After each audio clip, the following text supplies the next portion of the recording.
Hey, what is up, guys? Swallow J here, and I'm here with my co-host Miguelino. Miguelino, say what's popping to the peoples.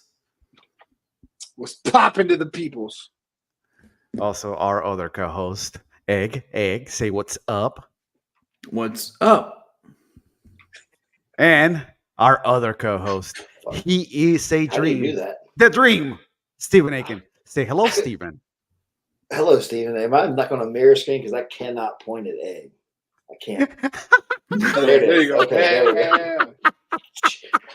That's what kind of week is. So just like start It's Friday night. patting your head, rub the belly, pat the head. You can do this. You can do this. Yes.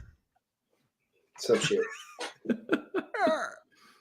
Anyway, guys, PGF World 6 just ended a couple of days ago.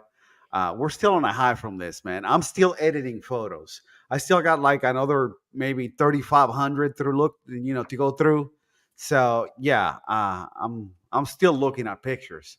But hey, first of all, before we get going, I want to send a shout out to my boy Stephen Aiken for killing it, man. Completely killed it. Dog, masterful. You know, Egg. I didn't hear the broadcast because I haven't gone back to watch the show. But I heard nothing but good things. So congratulations, man. I heard you killed it. So props to you, sir. You and I got published 5 times. Boom. There we go. 5 times in Jits magazine in 1 week. Who's got that record, huh? Who's got that record? Hey, just a quick shout out to those guys.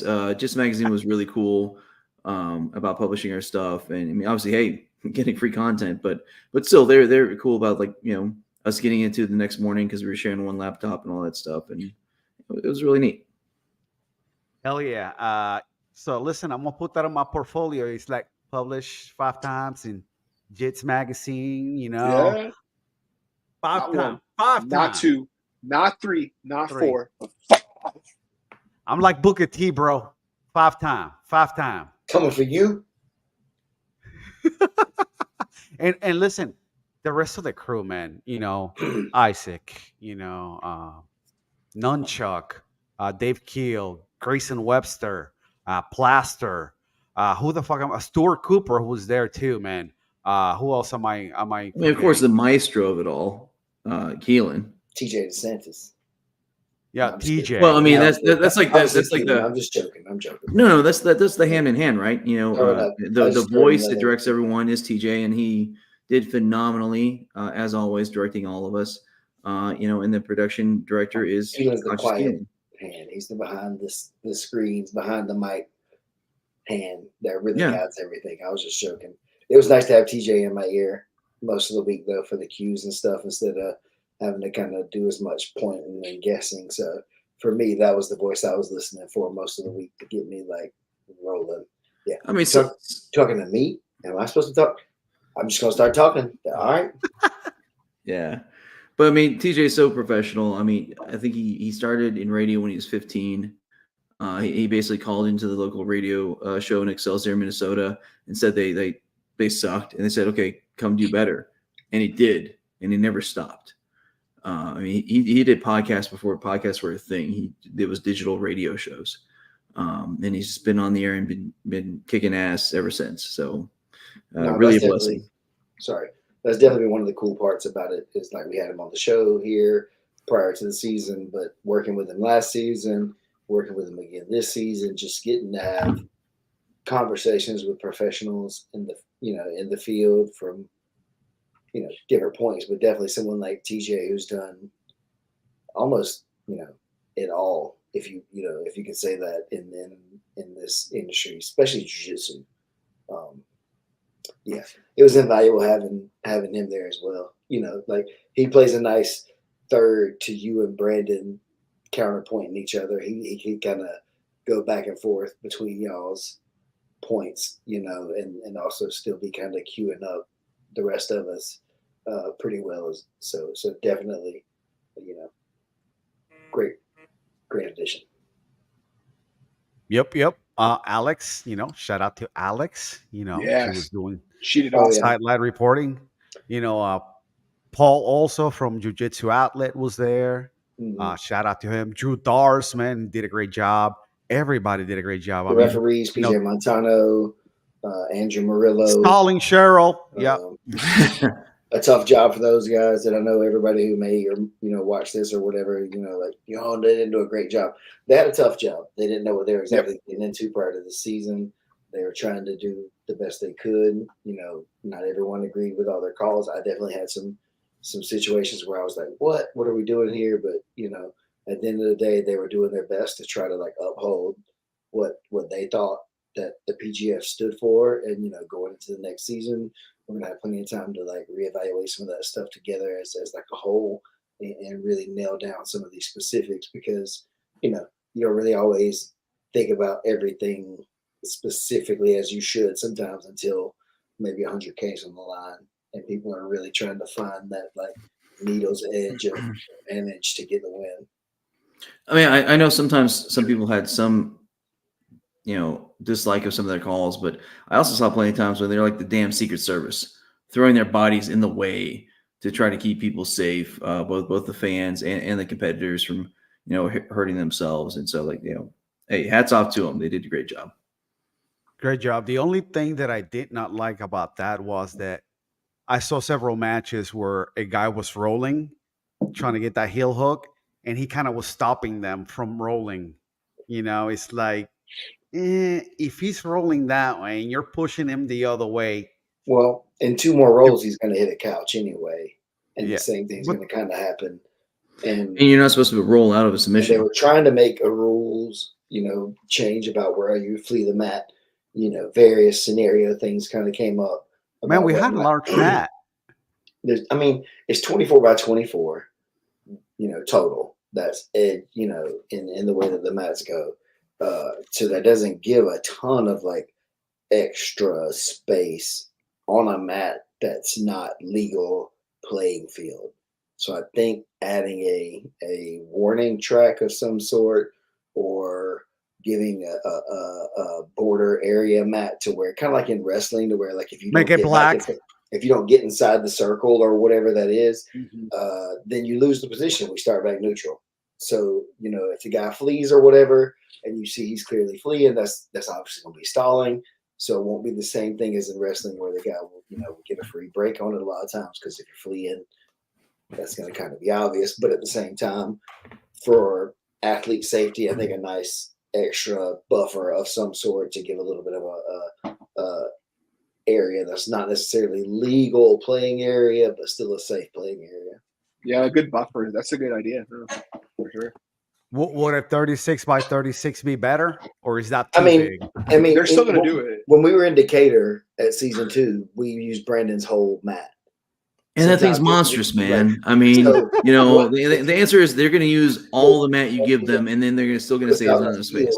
Yeah, if you put me out in the field, I'm going to go run if I can and get this guy tired to chase me, if that's the most efficient way to get him tired. Or, I whatever heard it some is. people suggest a pit. The pit thing is What do you guys feel about that? I mean, maybe like the karate combat idea where they have like the ramps up. That'd be kind of cool. Because you kind of have that warning track that like you can't really get past. So that's kind of neat. I mean, who knows? Maybe. I mean, let's just take a second and appreciate the environment we were in. That was pretty badass. I mean, 24 by 24, had the multiple rows of couches, had celebrities galore, right? I mean, we had all kinds of people from MMA community. Yeah, Paulo Costa was there. Rashad Evans. Jake Shields is out there. There's some guys who are purposely being low key. I can't necessarily remember their names off the top of my head, but like guys. Bro, Russell Pete I think was trying Julian to be low key. Marquez was one of the guys that was there that was standing around in the back, just kind of like lurking. They weren't necessarily trying to be like main characters, but they wanted to come check it out at least and be a part of the action somehow and stuff. So like, yeah, it was really cool to see a variety of types of people there, throughout the week. It wasn't just like the last seasons where it's us and the athletes. and then maybe like a couple of like random other people. It Family was, members. yeah, members, but like, teammates. like actual fans most of the whole week, and so that kept.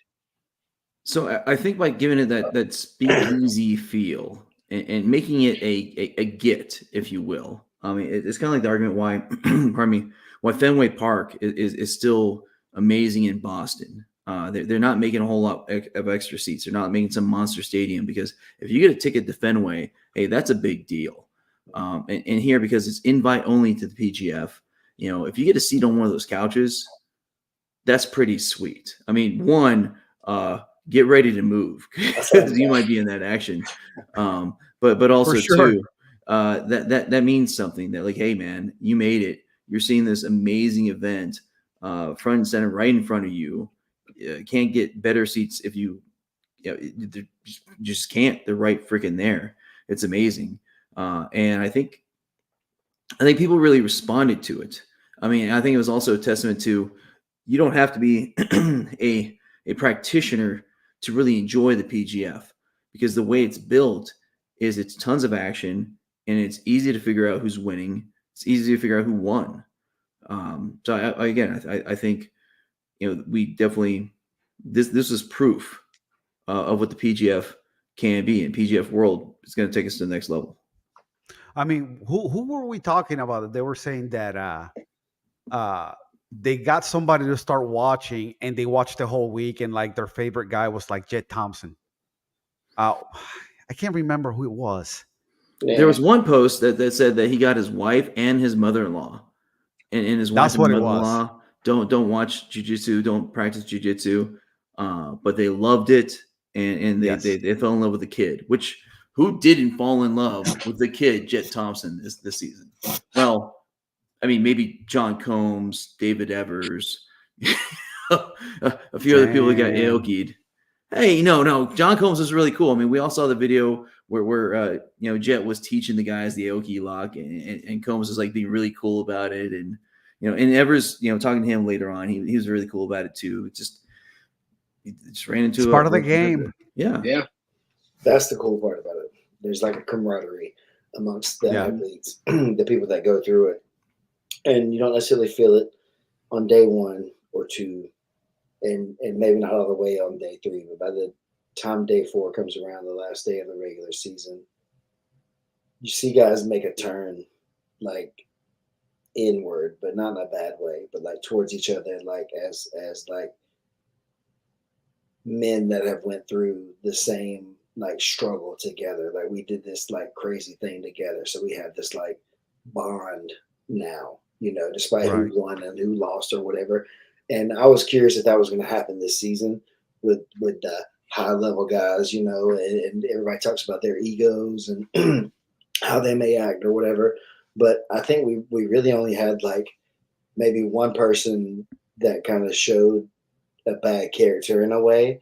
But otherwise, everybody else kind of really like was supportive of each other and the show and what we were all trying to do. And so the coaches were involved. It was really great to see the way that this worked out. There's guys like, man, dude, listen, the coolest part of all this stuff is like, it just like in jiu-jitsu, but like all the dudes going by, giving each other 5 and hugs and like hyping each other up. And man, you look good. And man, you sounded good. And man, your technique's great. And man, your hustle's on point. And man, I like the way that you're doing this. And thank you for supporting us with that. And so there was so much like stuff that was like that it doesn't matter necessarily about other things, it makes it really cool for everybody who's there on site for the whole thing.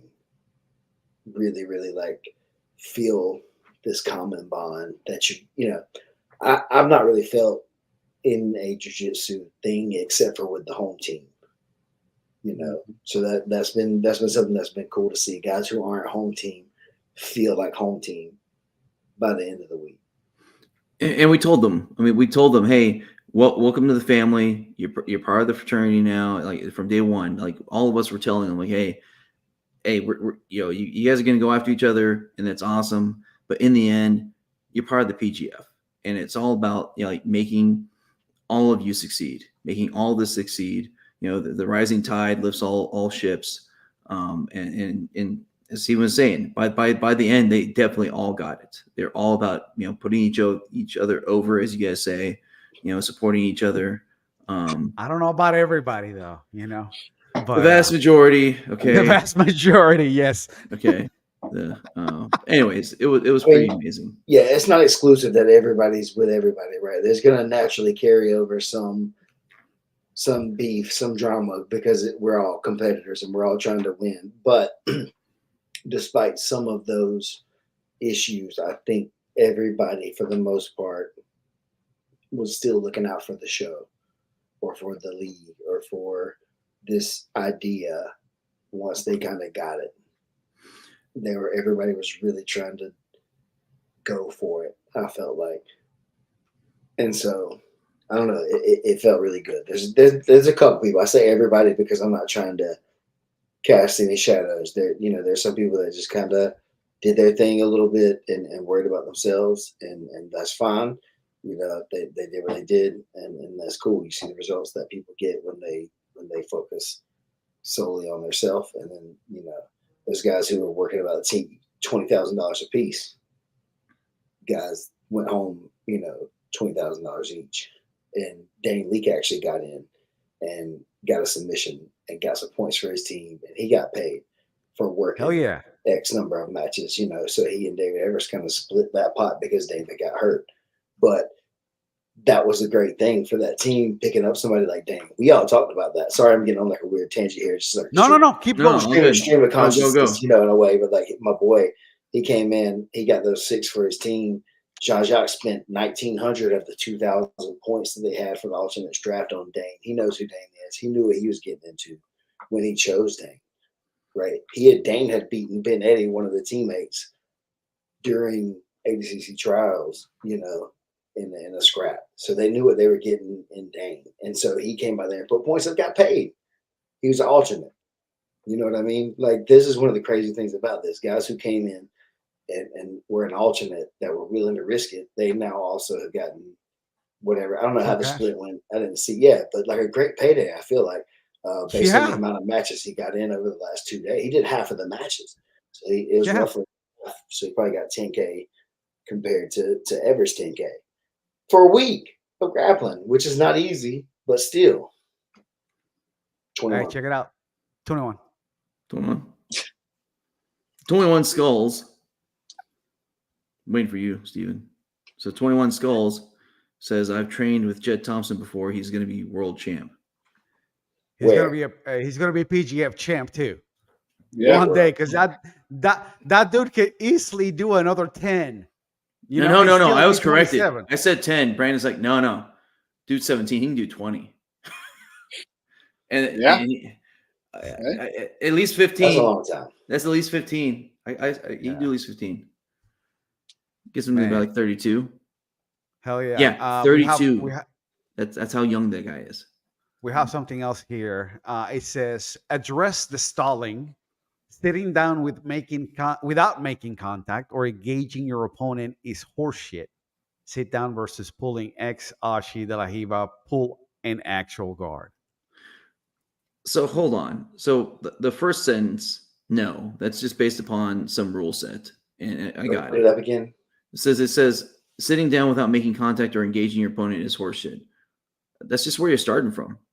Yeah. Okay. There's no point for takedown, so yeah, there's no points for that. I mean, this isn't IBJJF.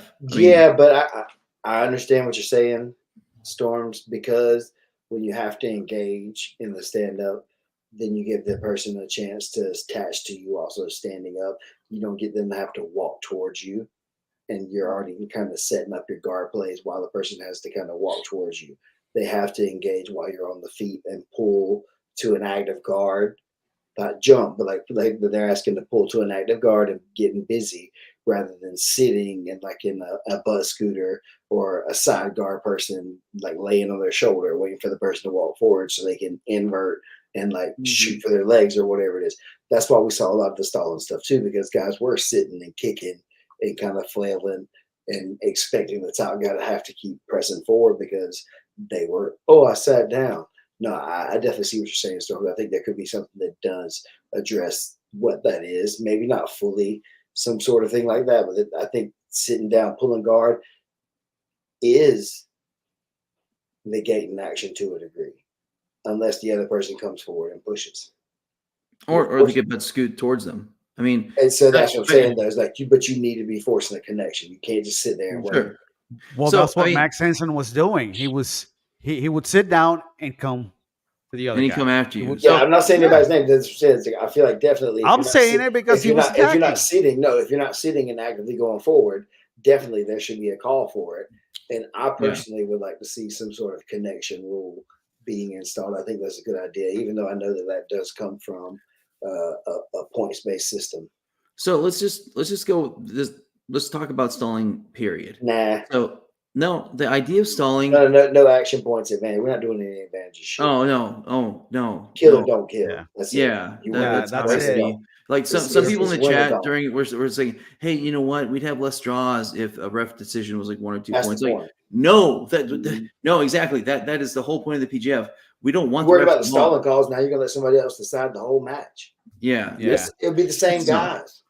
So let's just go back for a second and just talk about stalling in general. The stalling call has some value.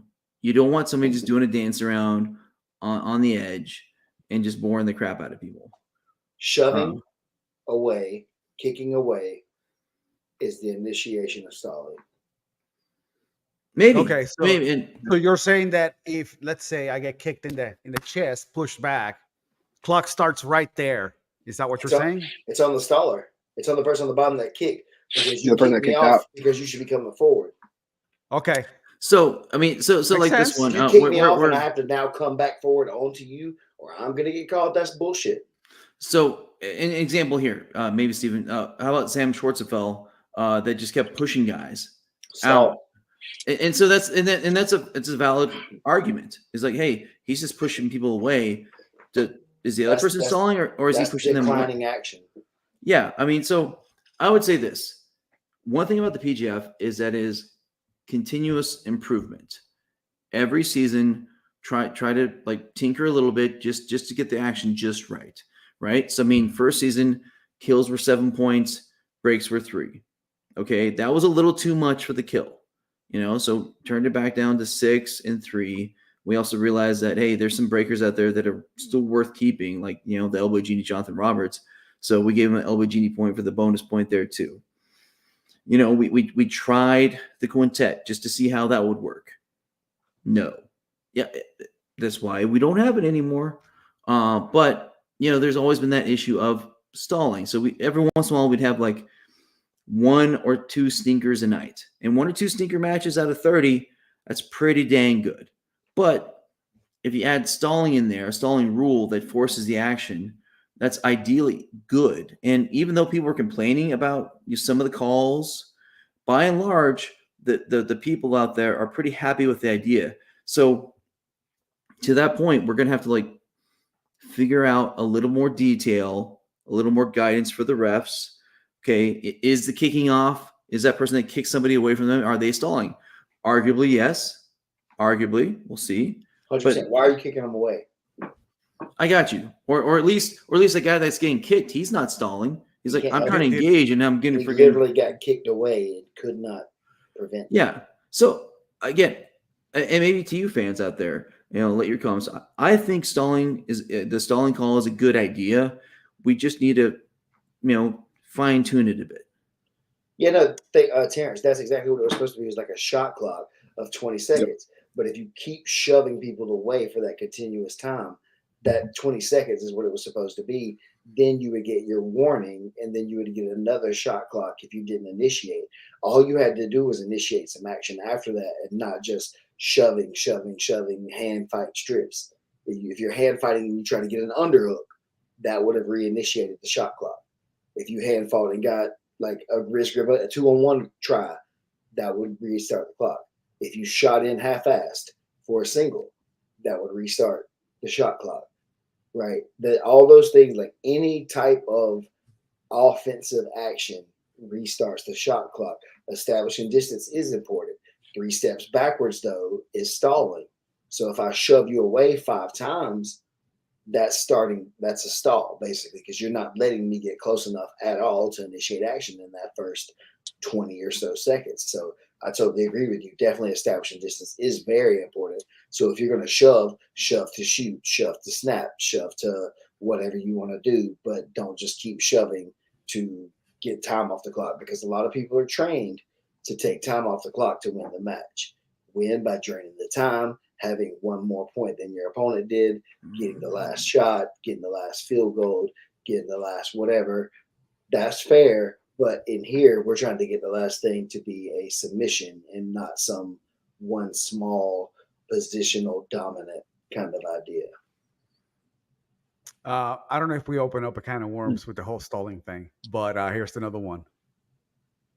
What do you think? No, I think that there's definitely some subjectiveness to it, and that's why we have to get together and write down specifically what we're asking for and let everybody know. There's a shot clock. Exactly. Listen. No, I mean we're all thinking that same thing, brother. A lot of us were all arguing those same things. We're not arguing. I think that that's right. If he can't move, he can't stall. Yeah, if dude is pinned, I can't move, motherfucker. Be like, no, what do you want me to do? Anybody so Storms, to answer your question, they didn't quite get it. Cheryl, it's him. It's his fault. Sorry. They didn't quite understand those points yet. They were trying to force people to be active.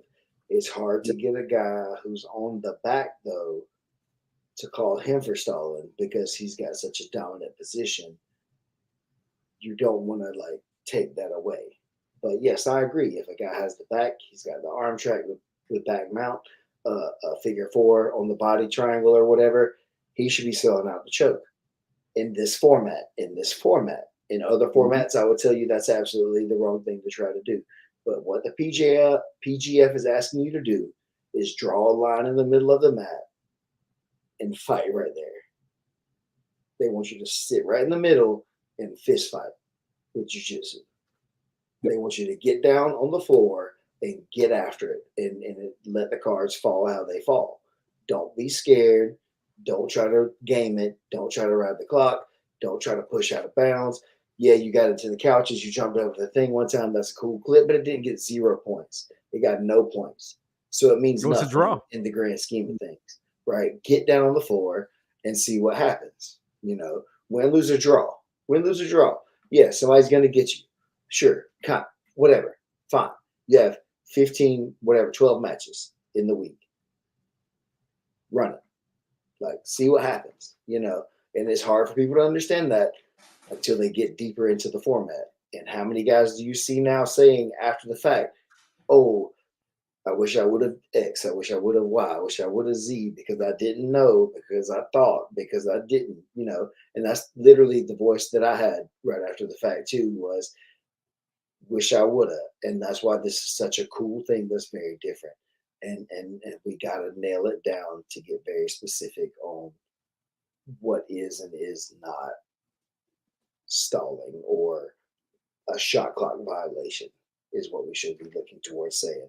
Not necessarily stalling, but a shot clock violation. Because stalling has a negative connotation to it per se, but a shot clock is just a procedural thing, right? I think something like that is because it's running on both guys. Yep. Right. And then if the one guy doesn't initiate and the other guy does, his clock's still running. Right. So you've got to at least fight back. It's not defense is okay, but being on your back foot the whole time is losing. So they want you to press forward. You're gonna lose either way. Get after it. Yeah, and we get you. Like I said, we gotta fine tune this thing, make it a little more objective criteria, because that's one of the goals about the PGF is to make sure it's very easy to follow, understanding what the rules are, etc. And here's the thing: they honestly could tried. do no stalling, and then just let there be a bunch of sticker matches where guys avoid each other and run away. Yeah, but I don't think that's what the fans want either. Well, part of it is you could try to think about all the different scenarios in advance, but that's just impossible. So, hey, guess what? We have a lot more data now. We've seen it go through a season. We've seen it being applied. Okay, which times were Rules change. applied and it wasn't good? Which times should have been applied when it wasn't? So again, we're gonna take the information and just tinker with the rule and make it more objective. I got it. But if we could just turn a little bit here, I mean, and just give a little credit where it's due. I mean, obviously after season 5, Brad McCatherine and Conscious Keel and Lawyer added, 2 new owners to the mix. I mean, Zoltan Bathory, Heather Grace Gracie, and we had an idea that things were going to change. But honestly, up until about a month before this thing all kicked off, it was kind of surreal to me. It wasn't really sinking in. I mean, maybe Wallow and Steven, I mean, when did it first become real to you? And can you believe how far we've come? It was real to me when I landed in Vegas. We're like, oh shit, it's time to go. It's like as soon as I got to your hotel and we were going to where we needed to go, it's like it's go time, Granted, we had that down day, but I was ready for whatever came our way that day. But thank God that was our down day, and we got to hang out and do some things and meet the guys from the pre and post show, Ralph, One Take Jake, and Tim Freeman, and that was pretty cool. So first day was dope. First day was awesome. Just getting there, but yeah, that when we landed in Vegas, that for me that was oh shit, here we go. It's go time. Yeah, man, it was pretty awesome. We're all going up to HQ over by the castle. I had a feeling like it was the damn Avengers assembling. I mean, I'm a big nerd, but it's okay because Nerd. Hey, I mean, I'm naked. It comes with it. So, I mean, but people come from all over the country and world, from different countries even assembling for this was just phenomenal. How about you, Steven? I was trying to think about it while you guys were talking there. The night before or whatever before I left, my flight was early enough in Atlanta that I had to kind of leave at 2:30 from here at home, so I didn't sleep. Like I was up basically the whole day before. Probably napped a little bit on the flight from Atlanta to Denver, and then maybe a tiny bit more from Denver to Las Vegas, and got there, at roughly around midday. As that we went to the HQ or to their house, and I think I was. I still don't know if it feels real. To be honest, Well, I mean, I kind of just went through it all and just tried to be in the moment the whole time, but I had to kind of disassociate who these people were around me in order to do a good job or the best job that I could do, because I didn't want to be worried about the criticism or any particular judgments that may or may not be favorable of what we were doing or what I was doing specifically. So I had to kind of I don't know. We talk about it. I had to be like a character. I had to switch from my normal personality into to Bobby. It's to a different person, then that's what it is. It's weird. It's hard to explain, but in my regular everyday life, I really don't like to be front and center. I really don't always like to be the one that's out talking for everybody, always looking at me. I like to sit and listen. I like to be an observer. I like to watch, so being the one that's responsible for the energy is it's an important job, and I take it very seriously, and I don't know how to do it right. So I have to just kind of go back into whatever that place is where this creative space, or I don't know, out of, I don't know what it is, place, so it's, none of this is ever real. None of the seasons I've done this for have ever really been a real thing yet. And I don't know if that's right or wrong or whatever it is, but it's like a dream the whole time, for lack of a better, term there. But like I'm sitting there the whole time, and like where I was staged at until the finale, I'm right over Hodge Gracie's shoulder while he's sitting there doing his coaching and seeing and then Higa Machado is right over here to the right. It's crazy. It's not real. Why am I here? What am I supposed to be doing? Eddie Bravo's refereeing. Like Eddie's sitting here talking to me about stuff, and he's like cutting jokes with me before the show, and we're talking like like we're in the business together. You know what I'm saying? That's not real. That's not supposed to be happening to me. I'm not supposed to be doing pre-show things with Eddie Bravo. It's not supposed to happen like that. And so yeah, I don't know, man. And that's the tie that Jake Watson wore the other night. I had to share this. This is Wallow J's photo from PGF season 3 finale. And Steven, that's season 3 is where 5 minutes before we started the season, where I was going to be on the pre-show and post-show just doing fantasy analysis with you, and you're going to be a commentator. I was just going to be in the stands. And 5 minutes before we started, Brandon just has this idea. Steven, you're going to go be an announcer. Go hold these 2 different microphones at the same time and make that happen. Hey, kid, get over here on commentary. Like, what? Oh, okay. But to your point about you just doing the job, I love that photo of you. And I hope you have that and you have that frame somewhere. And if you don't, I'll freaking get one for you, because that's you right there. He knows a guy, yeah. Yeah. Well, I mean, I'm just saying, like, from the beginning, that was you. You put your headphones on and you work. You get in the zone. You work your keister off. You're working on your cards to make everything right. And that's the dedication you have every season. This time you and Wallow were hanging out in the green room back there, and you're doing your thing and making those cards again. And it's, it's just a testament to how much you care in your professionalism.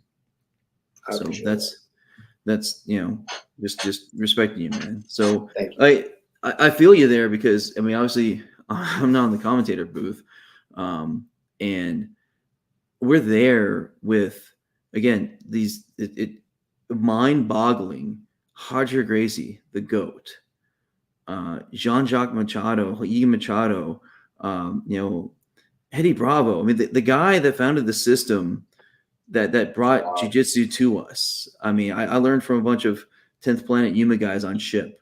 I mean, obviously you're under Boogie. I mean, it was everything I could do not to just fanboy out, but that's what we had to do. Like, I tried not to bother people. Yeah. I'm just doing the job. I mean, if they want to, initiate, they asked us to be there.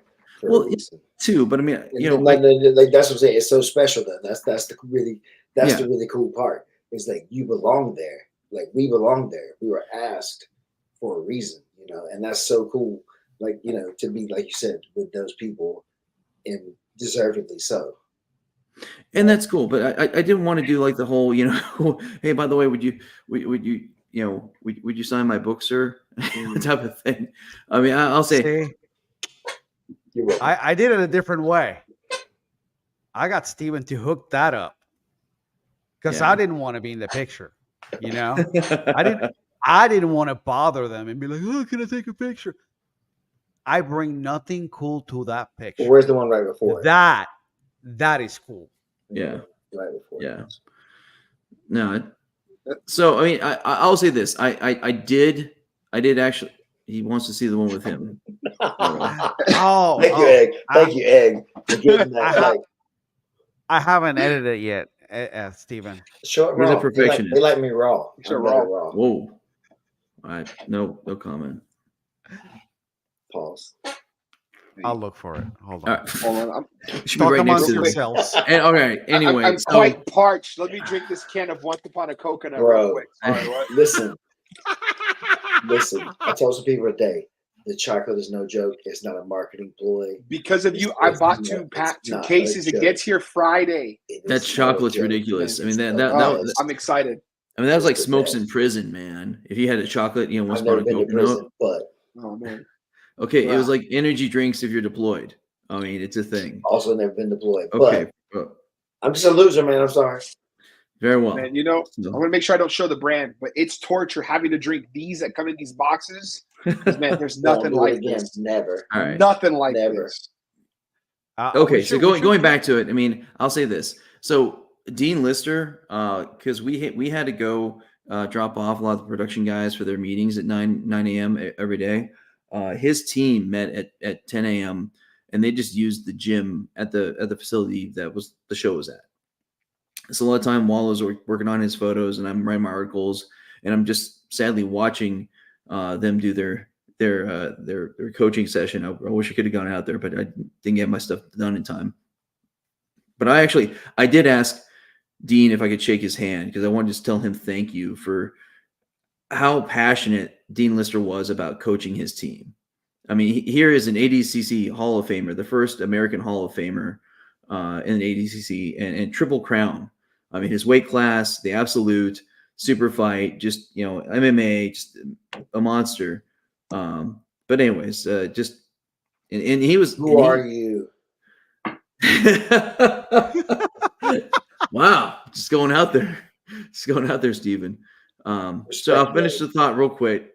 Just Dean Lister really impressed, not just because he's a Hall of Famer, but he's a Hall of Fame coach as far as I'm concerned with the PGF because he cared. You can hear him yelling on the sidelines.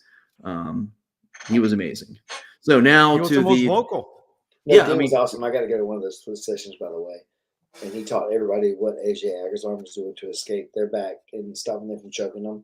And nobody knew what he was doing, which was kind of cool to see.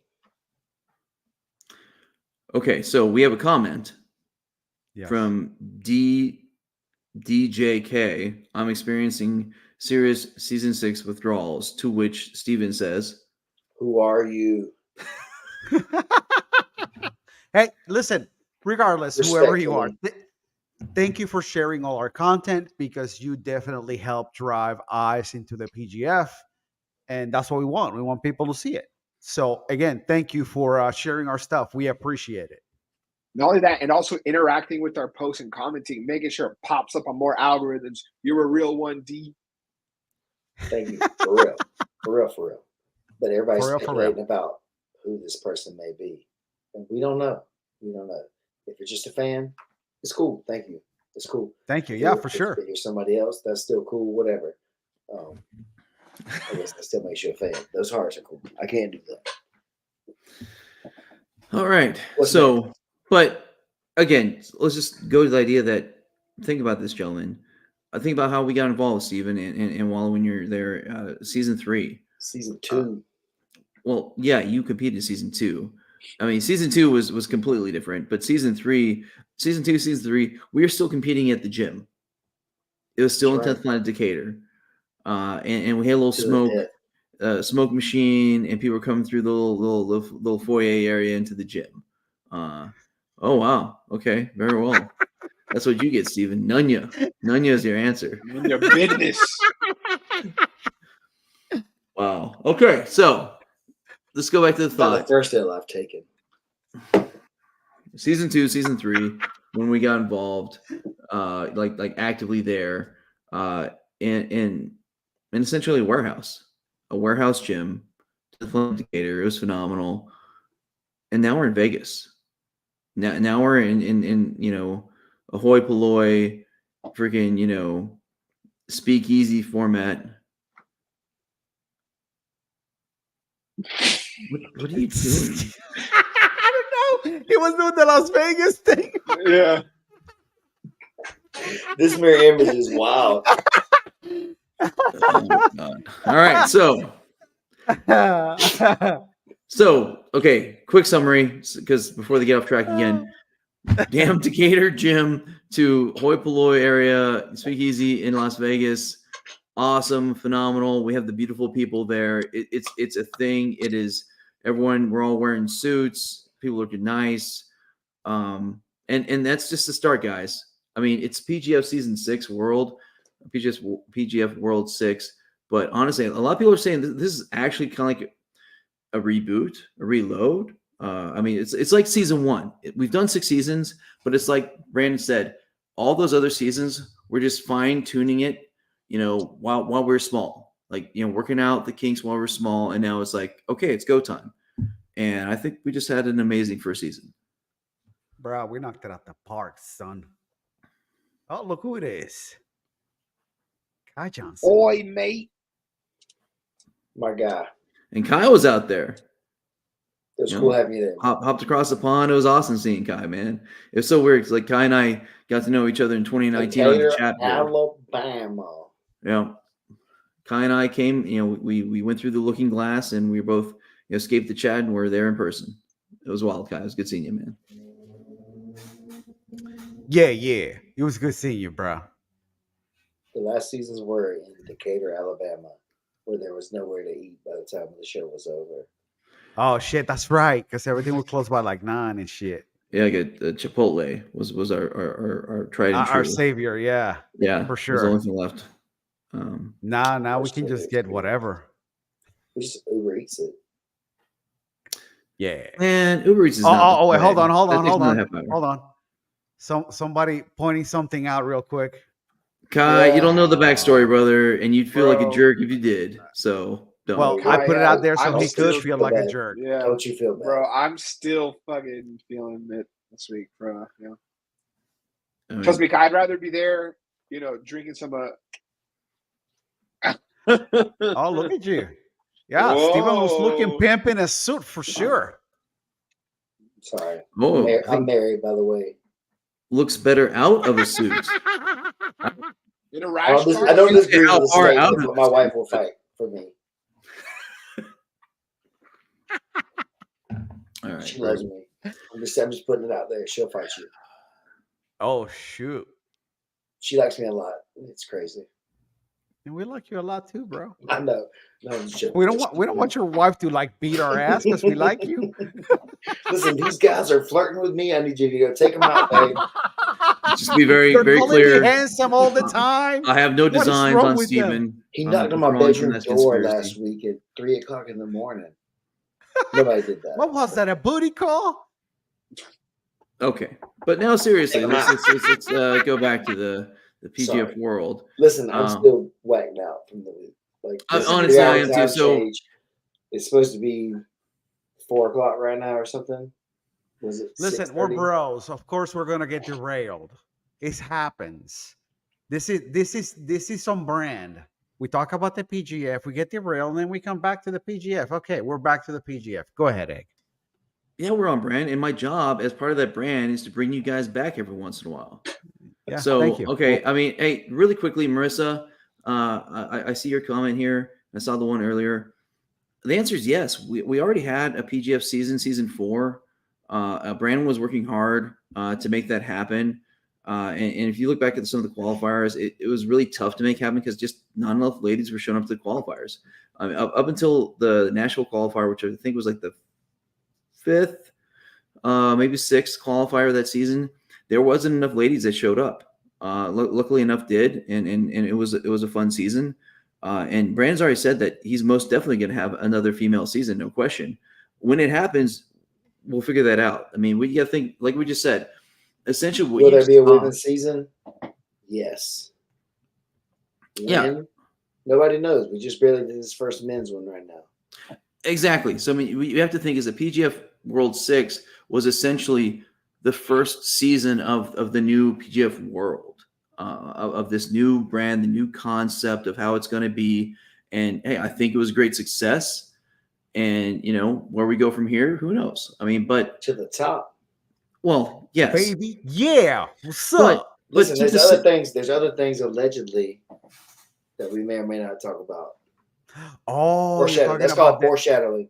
That's called yeah, that's foreshadow. That's a tease. We'll get there in a minute. But to the point, another women's season is inevitable. I mean, I think EBI. It took until EBI 12 before there was a female season, and then EBI 16 was a female season. EBI 18 was a female season, and they're about to do their 21st show in 10 years. So I mean, it just takes time, and I think it's in the cards. No question about it. I mean, Brandon loves Nakai, as we all do. Nakai is a killer. She's amazing. As many opportunities as we can to get her in on anything, no question. I mean, she was there last season during the finale. Had the 4 women ladies bracket, which was great. Here it was just a great super fight amongst her and Kata DeWitt, which was awesome because Kata's always bringing always fighting, always taking the submissions. I mean, everyone that goes against Nakai, or so many go against Nakai, and they stall. Not Kata. You knew she was going to bring the fight to her, and that's why it was a great match. So too long, but here's the point. Yes, no question. Excited for it. Want to see it done right. Boom. We just need 20 of them within the same weight category. And now that the PGF is taking off, that we're seeing that there's more money in it, it can be more of a professional thing. That should make it easier to get the stars, the female stars to say, hey, you know what? I'm willing to dedicate a week of my life to this. Listen, and there's a lot of range to the females, just like there are the males. We have ladies who are right at barely 100 pounds that are training every day that want to compete and get a shot at this. There's ladies at 110, 120, 125, 135, 145. I know ladies that weigh 200 pounds that are athletic that deserve a shot to get called up as well, but they are bigger than all these ladies at 145, 155, 165, 175 that have brackets. So definitely, I for sure am with you on this. I have seen this for years be a thing where there's really high level female athletes that just can't get an opportunity because there's not someone either small enough to be the right opposition for them or big enough to be the right opposition for them, or she shows up as a white belt and the only other lady who shows up close to her weight is a purple or a brown belt. And so, yes, definitely 100%. This is something that has to get done for the sport. But there is a lot of parity for you ladies that we truly understand, and we want it to be fair, and we want to get it right, as Egg had said, as close to right as possible. Sure. Right? And so is that 100? Is that 125? Is it 110? Is it 155? There's a lot of range here for a single female season. I think the plan is multiple weight classes, just like with the men. It's going to take some time to work it all out. This was a great first step. Yeah, and again, like I said, last season finale, we had a 4-lady little tournament at the finale. This season we had a super fight. Maybe next season, if we don't have a 4-person, maybe there's 2 super fights. Who knows? I mean, here's the thing. Brandon cares about everyone, and he wants everyone to succeed. That's like his superpower. Brandon is a people person that really cares, and that Brandon cares about you. And so, if somebody's brought out there, it's to showcase them. It's to take care of them, to give them a spotlight. And here's the point. He has a proven track record of caring about the ladies and trying to give them a spot and, let them show what they can do. And so again, it's a matter of time. It's gonna be good. Anyway, so next area again, I'm pumped because now I think we've seen in a lot of different people on the social medias, etc. A lot of those people from the UFC, a lot of people that were brand owners that saw how amazing the PGF was. And the fact that we have so much content, free on YouTube and then on UFC Fight Pass. I think we're about to hit the next level. It's gonna be pretty nuts. It's coming. Yeah, man. I would if I didn't get in trouble, I would release the name that was confirmed to me for season 7, but I'm not gonna release it. What is season 7? Ex parte. Is that allegedly the 205 It season? was an ex parte, yes, sir. Sorry. Potentially 205 season. Brandon does that on purpose. He tells you things and not tell me, and then tells me things not to tell you. Just You're so upset that you don't know something. You're so sad. You're like, can you please tell me? No, I'm good. Oh, he doesn't like me because he told you. So I like Travis Squag. Should they get bonus points next year for doing a wrister? So the funny thing is, And we didn't do it this much, and it didn't get like really advertised this time. But in a lot of oh, he won't do that.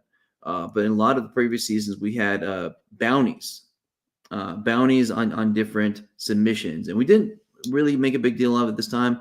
But last season, Mickey and I were going to pay $200 to the first person that got a wrist lock. Up to 3 if it was in the first minute. Yep. Yeah. So unfortunately, Matt Elkins was one season too late. He could have done the same thing last season. He got $200, but I almost gave $100 out of my pocket when he did it. I was so pumped. Should have. Why didn't you? You Because I hate didn't Matt make a Elkins. deal. Well, why say it if you didn't? Because I felt like He doing hates it, Matt but I Elkins. didn't do it. So why say it then? I almost give him $100. I That didn't say doesn't it. count for shit. Give him the $100. I'm not trying to make it count. I'm just saying how I felt. Okay. Are you trying to invalidate my feelings? Yes. Yes. All right, but then you're all assholes. 100%. Don't be all on the same page. Oh, with friends like these. Oh, look at this. Oh, she is trying to convince me in a different language. I don't know what that means, so I'm gonna take it as hostility. He's trying to say he wants the name, or she wants the name. I don't know. But No, no, Travis, you're but good, instead of man. Spanish. Don't worry. There's drama that's gonna happen amongst this crew. It's all right. We're all friends. All right. So, what next? I mean, we're almost to an hour. This drama got started at least a week ago, Travis. At least probably before that, but definitely we've been living in the same house together up until Saturday morning for a week. So I'm ready to get some closure on here. Why didn't Wallow cook egghead breakfast that one morning? That's what I want to know. multiple mornings in a row? Damn it! What was he feeling? Multiple that day? mornings. There's something wrong, and it affected Egghead's performance for a while that day when you didn't get your breakfast, Wallow. Can you explain that to the people? No, I was busy. I was doing something else. Sorry. My check didn't come in the mail. We're not going to talk about that either.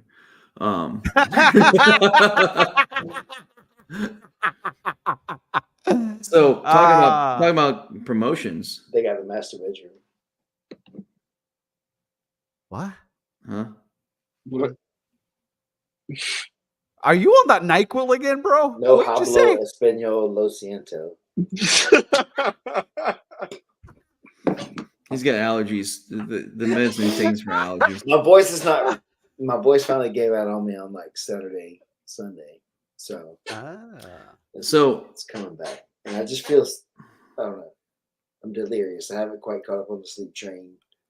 Yeah, because we were staying up. Hey, Mickey, who's that guy you like from down under? Guy you eating that Vegemite? What are you talking The Australian dude. The one that from down under, Craig Jones. What's up? You got Vegemite going on over there. I don't know what's I wrong. wanted to sign this. That's all. I just want his autograph on my. You're such a dork, bro. From Australia, you know. Just want his autograph on there, man. Sorry. Is there anything else that we're supposed to talk about? Yeah, Mickey was blabbing about something that was going on, but I heard some other things too. So yeah, what's Why up are with you your holding Vegemite? Mickey? What's he doing? So my boy's posting on socials, right? And With his bare ass. coincidentally, so yeah, hey, making breaking news, and I'm saying, player, you know. But so Craig Jones is talking about paying up to like $1 million for a tournament. But you know who just paid athletes a lot of money recently? I thought it was $2 million. I think The NBA. up to. Yeah, dude. There's a lot going on, man. You had to be there to hear the specifics. The NFL. You know, Craig is talking about paying some money, and then who did that recently? PGF did, right? $100K to win a team. Listen. So Craig, what if I told you there's people that know how to do these kind of things, dog? The investors. You should link up. The team Stakeholders.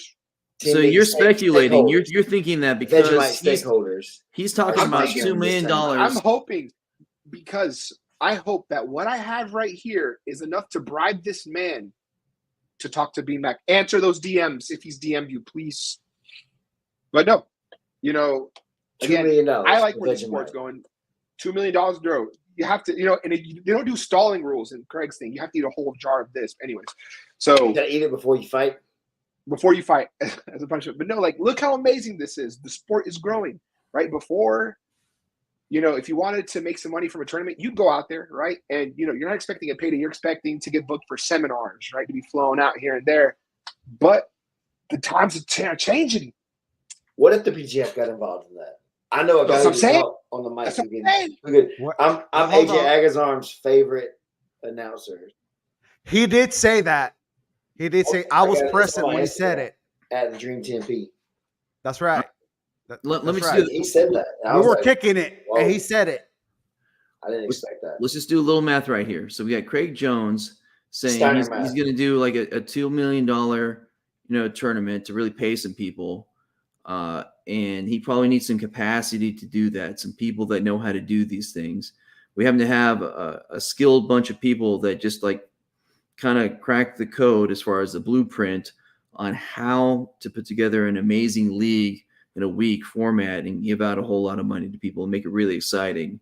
So the thought is maybe they're going to work together for one day or a week or I don't know. Although you keep making faces like you know something, man. Your freaking ex parte conversations, you're pissing me off here. What do you know? I mean, I did hear some things, but I can't say. I promised that I wouldn't say because I wasn't supposed to be standing there, and I was threatened. They said, "Did he show you not his a word ass? of this? Not a word of this." I'm like, I was just getting my water, bro. I didn't hear anything. All right, hey, it's just speculation, right? Objection, speculation. We're just guessing. I'm just saying, like, hey, you got somebody, famous dude that wants to give out $2 million to grafters. We have to have a crew that's really good at running that type of thing that gives out good money to people. Maybe it's going to happen. Who knows? We'll see. Maybe it's quite possible. I don't know. It might happen. Who knows? Look at Egg. He's so he's upset. He's so upset that he was. But we're not near each other at the moment. Listen, bro. Sometimes these ex parte conversations happen, and I just happen to stumble onto them. It wasn't that I was invited into them. Sure. I know you like salty egg. It's good. Everyone likes salty eggs. Whoa. I was just trying to answer Steven's question, talking about salty eggs. Speaking of salt, all right, so imagine it's a hot-ass day in Las Vegas. Your car stalled out. You got to go walk to a gas station. You just came back from the gas station. Your fucking tires done melted on the road. For some reason, though, you're like, I am starving right now. I have this packet of table salt in my pocket. Let me pour it on this melted rubber and put it on a piece of toast. That's what that shit tastes like. Yep. So Vegemite tastes like everyone says it tastes like. Okay, good. I mean, asphalt. Salted melted tires, bro. Like I went out there let me some of my bread. That's what it tastes like. It's interesting. Yeah, you lost me. Sorry. But anyway. I just did it so I could be like Craig. We'll work on the delivery, bro. It's okay. Yeah. It's okay. You're fired. Anyway, where are we at? So yeah, big things coming, bro. Listen, hey, when you're the innovators. Hey, congratulations to Craig Jones and those guys, though. By the way, for doing that, stepping out and putting themselves on a limb and going against the machine, so to say, with ADCC and trying to get these athletes paid, trying to get the grapplers paid. Much love, much respect to that. No matter who's involved with your production, no matter who else is doing whatever else, mad love, mad respect for doing that, stepping out there, putting yourself out there. Because we will watch for sure. It's not easy to do that. And for someone who definitely grappled for free literally almost every time I ever did it. Thank you. And we're out. All right. No. Hold on. Don't. Didn't we have to say something else? Don't we have something else? Sorry. No, we're good. I mean, I hope so. I love you. We'll be talking about the PGF for many weeks. I mean, we're just really finally, our brains are getting to normal a little bit. I mean, not that they're really normal. I haven't came. I feel like I'm forgetting something, but anyway, it's all right. We'll figure it out. We got plenty of time. Wait for the documentary. That should be crazy. What? The documentary? The documentary they're filming. The documentary. Yeah, I mean, there were like last season we had how There's many like 4 or cameras 5 maybe dogs toured? there. We had like one professional and a whole bunch of kids filming it last season.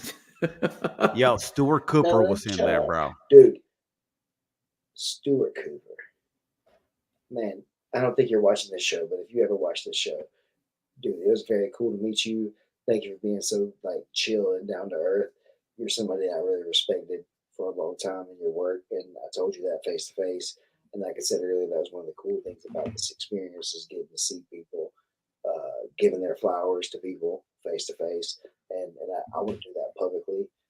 Your work has inspired me specifically a ton, and man, it was just cool to sit there and watch you work and get to talk to you about the things that were happening right there. So thank you for being Yeah, for sure, man. I mean, I shot next to him for like 3 nights or 4 nights. there. It was me, Nunchuck, and Stuart Cooper right there in that little corner. Bro, Stuart Cooper. Bro, we're just hanging out, shooting, He's talking. like, hi, I'm Stuart. And I was like, oh, I'm Steven. And then later on I was like, oh, that's Stuart Cooper. Hold on, let me go back over there. Yeah, I saw that. Should we hug? I don't know how to do this. I'm a big fan. Like I was trying to like that's what I said earlier. Trying to separate that part of myself from this experience was really, really tough. And so I got to experience that like on the last days a little bit. I took a couple pictures for people and like really like expressed the gratitude at the end, because I was afraid if I kind of got into that too soon, I would like be nervous and afraid to like perform.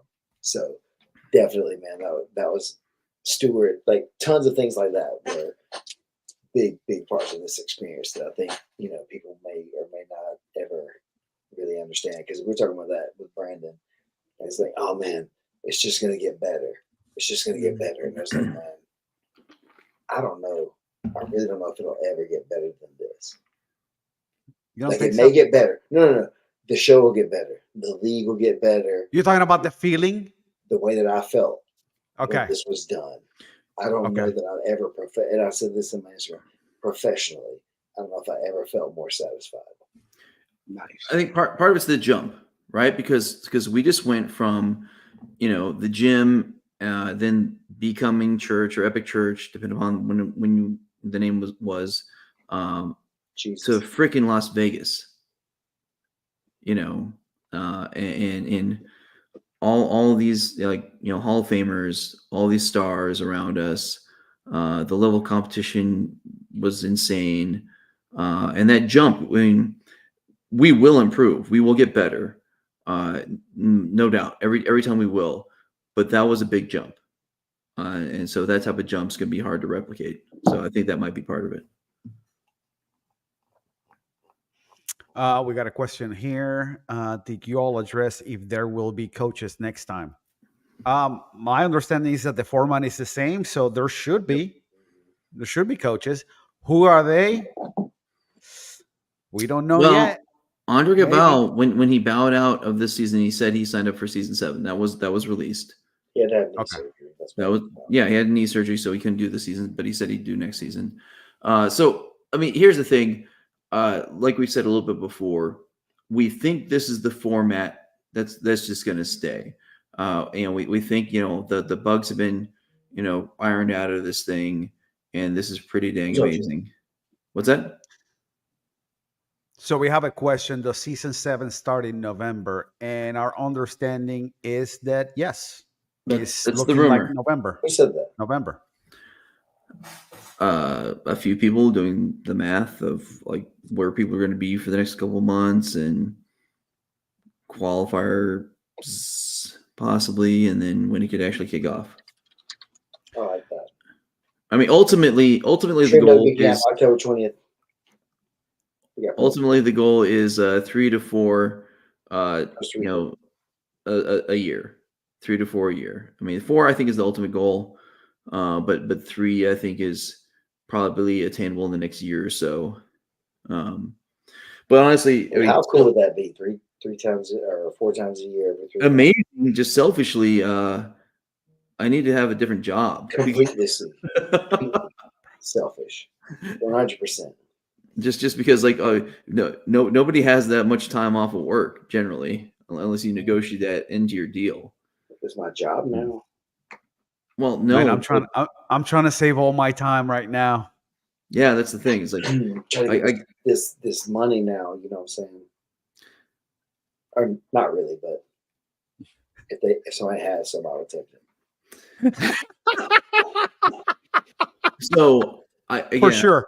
I think I'm having fun. That's the biggest thing. But if you want to pay me to have fun, I'm gonna have more fun. Oh, George, he's the number one president. So that's and so as far as the spirit, because like there was something that said we should talk about the spirit of it all, and I think that I'm very happy that has not gone away, because in the end, the PGF is a bunch of us coming together and having fun with our friends. We're coming from all over. We're getting together. We're putting on a show, and we're seeing amazing jiu-jitsu, and we're all sorry, I saw that comment. We're all just having fun with our friends, and as long as we're all having fun, that's the key. I mean, if we do excellent work and we put out a great product, the money will come. The money will be there. It's too good of an idea of a show not to make it. We will make it, but until then, we're just gonna have a hell of a time having fun with our friends, and that's enough for now. You know, the spirit of the PGF is an expression of love. Yeah. From Brandon and Keith. Brandon, yeah. And the rest of us who've gotten attached to it in some way, to the community, to each other, to the sport of submission grappling or jiu-jitsu or whatever you want to say. Art is hard to classify in a lot of ways, and some of us can paint, some of us can sing, some of us play instruments, some of our art is physical, and some of us use jiu-jitsu as a way to express ourselves through that. And I think having a platform to express yourself artistically and having the submission being the height of that artistry has been really great to be a part of.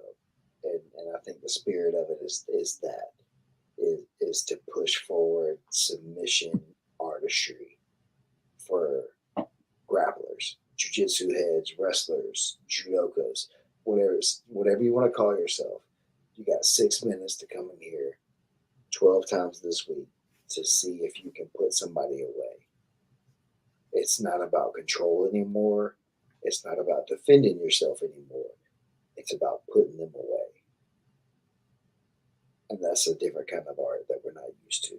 And it's so fun to watch this play out every single time. And we're sharing it with people that don't even practice. And it's another part of the goal is that it's so fun. It's so great to watch. And hey, people, come look at this. This is beautiful. This is something fun to watch. Shit. I love the fact that Andy Varela went on his IG and said, "This shit's hard." You know? Listen, I felt very validated hearing these elite level guys repeat things that I felt like I was saying or feeling during our season as well. Because, whatever, you feel like maybe it's different because whatever, but then, now they all went through it, and then you heard them repeat almost word for word in a lot of ways the same thing that guys who were blue belts or whatever before the previous seasons were saying. To hear that from guys like Andy and PJ and another Canuto was like very important. This Canuto with a T because it's a very different spot. Raquel told me that. And I'm sorry I messed that up all season. By the way, I will do better. Canuto with a T has a very different meaning than Canuto with a T. So, just that. By the way, stream of conscious. Sorry. Yeah. So I randomly saw a thing up there about couches, not coaches. No, man, I think the couches are there to stay. You know, with people on the front row might have to sign waivers, especially if you're a little dog. They trying to kill that dog from mixed martial. That poor dog, man. It's like a grappler magnet. Oh man. They just want to pet it. That's all. They want to pet the dog so bad. Yeah. So For sure. what else we got? All right. That's it, man. Listen, it was a blur to me, to be honest. I watching all the matches behind the lens. You know, you don't tend to remember a lot because you're trying to like get the Trying to get the shot. shot. Yeah. So I still have to go back. I have to go back and rewatch it because I still want to listen to the broadcast. My favorite part was, you know, leaving the venue, getting some food, and putting on the post show. Even though we had been there, kind of listening, but not because we're all talking while the post show is going. But that was really fun, and I want to send a shout out to Ralph Sparsa, Tim Freeman, and One Take Jake Watson. We'll take Jake. Man, One Take Jake, bro. They killed it. And Yeah. once upon a coconut water should definitely hire Jake Watson as their spokesperson. I'm just saying, he cut like 19 promos on the water itself. So That everybody was a lot of fun. It was really cool getting him to hang out and meet Jake, though. He was a lot of fun. Yeah. I mean the Yeah, I bullpen, thought- man. Their I'm chemistry. gonna shadowbox the shit out of him next time I get a chance. So the I chemistry of thought the he was like bullpen. 40. He's 26, but Yeah. you know the bullpen's chemistry Oh, Jake. and the other, you know, the additional element they added to the show, you know, giving us that kind of sports center feel beforehand, and they put a was lot so of work nice. into that, and then bringing on with those And great they interviews. Yes, and that's the thing. It's like they epitomized everything. Like they came in just as part of the family right from the go, right from the start. They cared, and that's all about all of the PGF, That's it. all the competitors, all the production staff, all of us. Everyone cares about that one mission, you know, about making it all work. And you saw that passion. You could see it, and they were excited. Oh man, I mean, just it was insane how good they all were. They all worked. Yeah, it just again it added something that we didn't know we were missing, but dang, we were. They just elevated the show. It was phenomenal. Hey, hats off to you guys. Definitely. I thoroughly enjoyed it. I mean, even the pre-show. I would watch the pre-show in the morning from the day before. So yeah, it was super cool, man. Anything else we want to add before we go? My favorite part, Yeah. honestly. There's a bunch of them that were very, very close or whatever, but just having the opportunity to do that interview where I sat on the couch with Hanato Canuto, and Davis, sorry. Davis Asari came back out and then sat down with us and we talked and things like that. That's where the couches came in as such a Clutch. powerful, Yeah, that was good. There was never an opportunity for something like that to happen.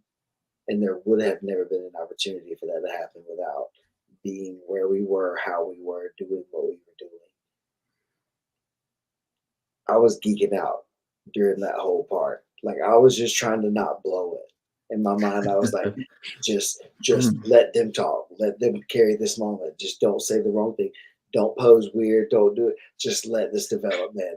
So that, and then obviously me and Elijah, we have our moment where we can sit on the mat together and do our interview. That's, you know, that's cool. That's a PGF thing, I think, for sure, a special moment. But the couch thing with those two guys who I'm completely unaffiliated with, and then Matt from Epic Roll down there on the end, just hanging out with us too while we're doing that. That was really, really special to me. So I think that was probably my favorite like moment of the week as far as, you know, being there and doing the work. And obviously, like you said too, though, without, you know, doubling down, the post show, being at the house right after we got done, and, you know, talking trash and making up the skits that we may or may not want to do. That was a great time.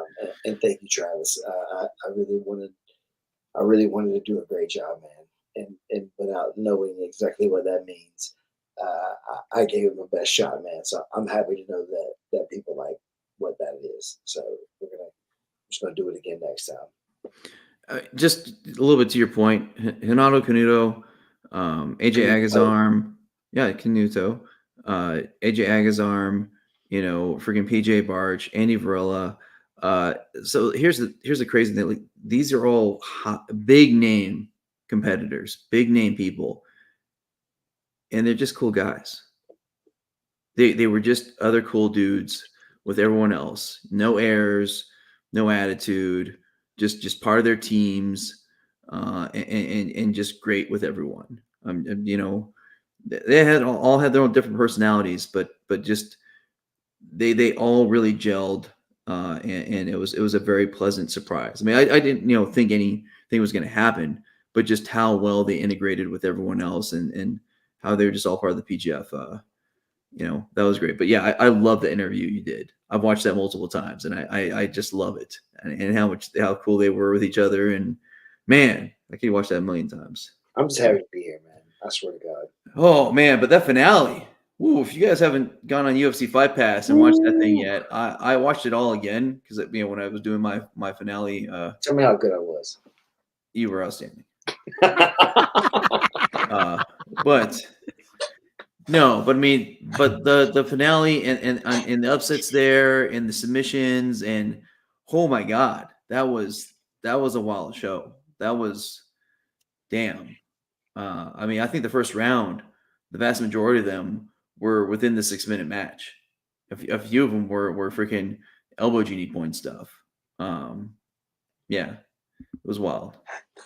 And dude, being there, and like for me again, another weird thing was on that night of the finale having like Rashad Evans and Karen Bryant and Dean Thomas and the real pros who do what I was doing kind of to different degrees. Like watching me do that was like, it was surreal. That's what I'm saying. So there were so many things that I haven't even quite like fully compartmentalized or Digested. Yeah. It's so much more than I ever imagined. That it I don't know, man. There's so many great things that happen, and that's why you saw the energy you saw from me. If everybody thought that it was like whatever, I was selling out. Like I was giving it whatever I thought I had, and if people were responding to it well, I would double down on whatever that was next time. And so the athletes, those of you who are being responsive and playing the role, thank you. You helped with that. The guys who were around the edges, I came up and shook many of your hands if I didn't know you. The ladies and gentlemen that were there, just supporting, night after night, no matter who you were, what your position was in the world. I didn't even ever know that, at the time. So if you're somebody very important or not, you're very important to us. Being around the edges of the mat every night, and like I saw you guys being hyped, and that kept me being like super hyped and on point. So definitely, like just being able to be a part of this was, I don't know, man. I could ramble and say that 1,000 times, and I'll never really quantify what I think this was personally.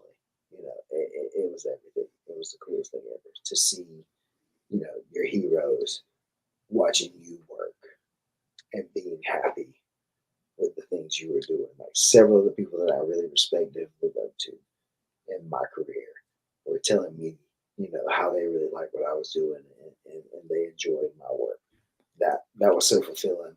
There's no dollar amount that you could pay to get that feeling, I don't think, of like being validated by the people that you respect.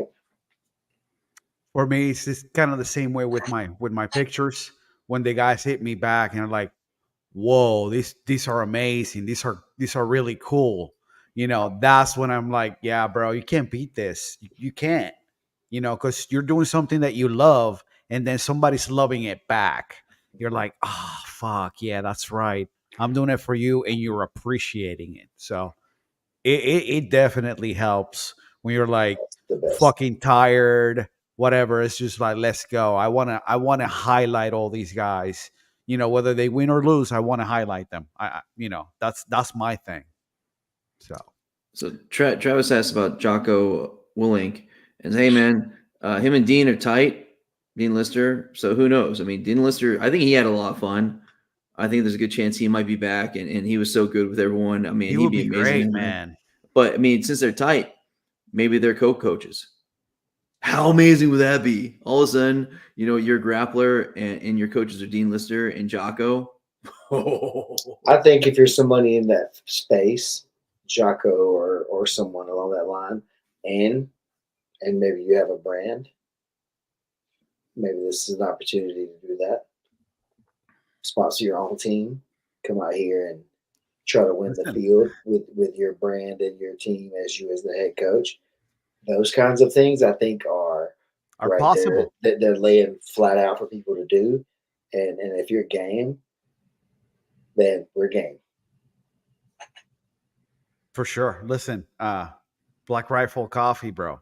They were game. They were I mean, game. Ex And I Marshall love was it. game. Ex Marshall Yep. just did fantasy last season. They're like, no. First We want form. our own team. We want our own First Epic team. roll. Epic roll was game. Those four brands were very game. They put their money up to help support this thing, these athletes. They brought gear.